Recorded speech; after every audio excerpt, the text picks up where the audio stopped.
পাশাপাশি থেকেও একজন মানুষ অপরজনকে ঠিক কতটা চিনতে পারে? বলা হয়ে থাকে স্বামী স্ত্রীর সম্পর্কের মতো এমন প্রগাঢ় সম্পর্ক আর হয় না।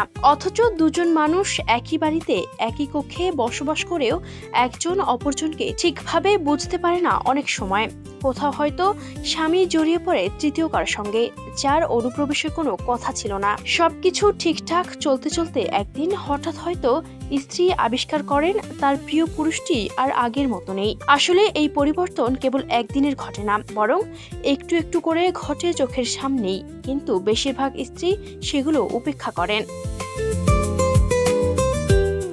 আপনার স্বামী হয়তো বাড়িতে আছেন, কিন্তু মানসিকভাবে তিনি অন্য কোথাও। তিনি হয়তো আপনার সঙ্গে অমায়িক আচরণ করছেন, কিন্তু কোনোভাবে পুরোপুরি মনোযোগী থাকছেন না। এটি একটি সুস্পষ্ট লক্ষণ। যখন তৃতীয় কোনো ব্যক্তি জড়িত থাকে, তখন সম্পর্ক থেকে নিজেকে গুটিয়ে নেওয়ার একটা স্পষ্ট প্রবণতা দেখা যায়। আপনি হয়তো লক্ষ্য করবেন যে সে আগের মতো সাড়া দিচ্ছে না। আপনি হয়তো বুঝতে পারবেন যে আপনার এবং সম্পর্কটি নিয়ে তার কৌতূহল কমে গেছে, কারণ তার কৌতূহল এখন অন্য কোথাও নিবদ্ধ। আপনার স্বামী হঠাৎ করেই অপ্রত্যাশিত আচরণ করতে শুরু করতে পারে। তার মেজাজ এবং আচরণ বোঝা আপনার জন্য কঠিন হয়ে পড়বে। যখন আপনার স্বামীর জীবনে তৃতীয় কোনো ব্যক্তি আসে, তখন আপনি এই বিভ্রান্তি বাড়তে দেখবেন। সে আপনার আরও বেশি সমালোচনা করতে শুরু করবে। দোষারোপের খেলাটা একটা নিত্যদিনের ব্যাপার হয়ে দাঁড়াবে। আপনি এমন এক নেতিবাচক আবহ লক্ষ্য করতে শুরু করবেন যা আগে ছিল না। এই হতাশা তার অপরাধ বোধ থেকে আসতে পারে।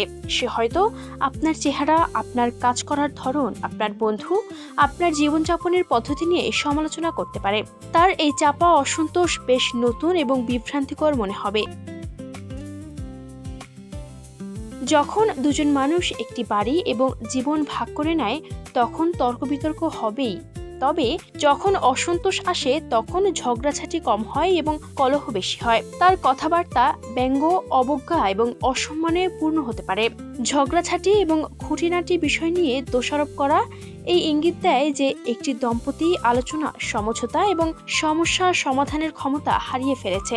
এটি মানসিক দূরত্বের প্রতিফলন, আর যখন এই দূরত্ব তৈরি হয়, তখনই পরকীয়া ঘটতে পারে। এটি সম্ভবত সবচেয়ে বিভ্রান্তিকর লক্ষণগুলোর মধ্যে একটি। আপনার সঙ্গে অন্তরঙ্গতা থেকে নিজেকে গুটিয়ে নিতে পারেন, তবে এর মানে এই নয় যে শারীরিক ঘনিষ্ঠতার অভাব রয়েছে। অন্যান্য অনেক কিছুই হয়তো ঠিকঠাক চলছে না, কিন্তু শারীরিক ঘনিষ্ঠতা ঠিকই চলছে। আপনি খেয়াল করলে দেখবেন আগের মতো হাত ধরা, পিঠে হাত রাখা, চুম্বন করা বা খোঁজখবর নেওয়া কমে গেছে। যেসব বিষয় নিয়ে একসময় আপনারা দুজনেই হাসতেন, সেগুলো এখন আর মজার নয়। রসিকতা এক ধরনের অন্তরঙ্গতা, এবং যখন সম্পর্ক থেকে তা হারিয়ে যায়, তখন সাধারণত সমস্যার ইঙ্গিত পাওয়া যায়। যদি সবকিছু ঠিকঠাক থাকে, তাহলে আপনি আপনার সঙ্গীর সিঙ্কের পাশে ফ্লস ফেলে রাখা বা ডিশওয়াশারে জিনিসপত্র অদ্ভুতভাবে গোছানোর মতো বিষয়গুলো সহ্য করে নেন। কিন্তু যদি কোনো সম্পর্কে সমস্যা দেখা দেয়, তাহলে মানুষ এই বিরক্তিগুলো আর মেনে নেয় না।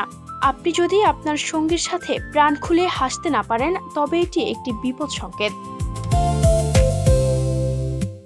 Ayesha Akter Swarna, campus Times.